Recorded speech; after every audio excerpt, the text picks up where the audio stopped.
ఈ రోజే డౌన్లోడ్ చేయండి. మీ ఫేవరెట్ షోస్ చూడండి. ఊర్వశి, ఏంటి ఏమంటున్నావు? అవునక్క, మేము గుళ్ళోనే ఉన్నాము. మేం పెళ్లి చేసుకోవాలని నిర్ణయం తీసుకున్నాం.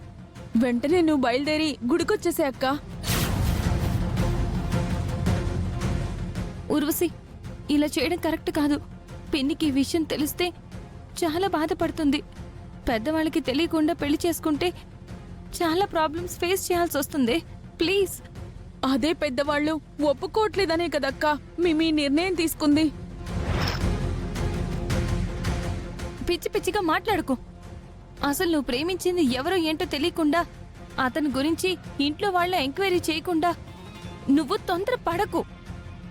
అతను చాలా మంచివాడు. నన్ను బాగా చూసుకుంటాడనే నమ్మకం నాకుందక్కా. అది కాదే, నా మాట విను ప్లీజ్. అక్క, నువ్వంటే అభిమానం.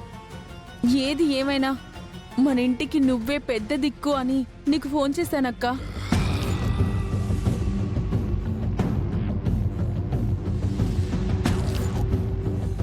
ఈ చెల్లెలి ఇష్టాన్ని నెరవేర్చడానికి నువ్వు వస్తావనే నమ్మకంతోనే నీకు చెప్తున్నానక్క.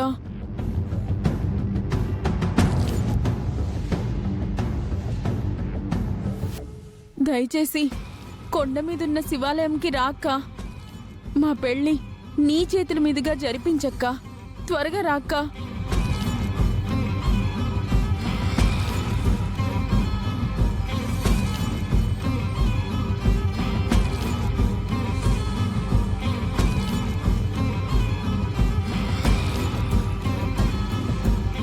వెంటనే అక్కడికి వెళ్ళి ఊర్వశికి నచ్చ చెప్పి ఈ పెళ్లి ఎలా అయినా ఆపాలి.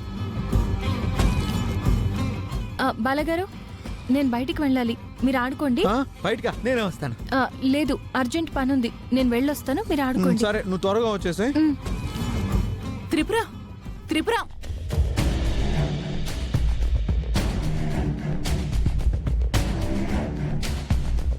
కన్నయ్య, త్రిపుర ఎక్కడికి వెళ్తుంది? ఏమో బామ్మ, అర్జెంట్ పని ఉందని చెప్పి వెళ్ళిపోయింది. మనకి చెప్పకుండా తను బయటికి ఎక్కడికి వెళ్తుంది? అందులోనూ అర్జెంటు పని అంటుంది. ఏమై ఉంటుంది అత్తయ్య?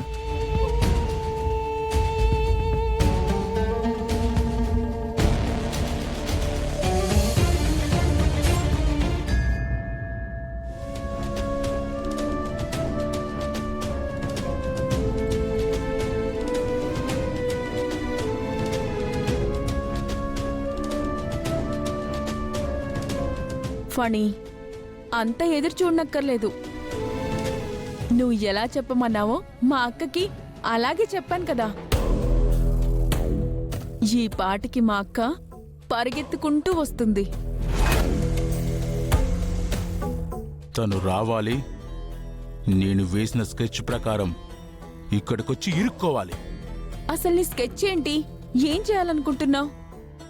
మన పెళ్ళయ్యేలోపు మా అక్కొచ్చిందంటే మన పెళ్లి జరగనివ్వదు. చాలా గొడవ చేస్తుంది. ఎవరు వచ్చినా రాకపోయినా నీ మెడలో 3 ముళ్ళు వేయడం ఎవ్వరూ ఆపలేరు.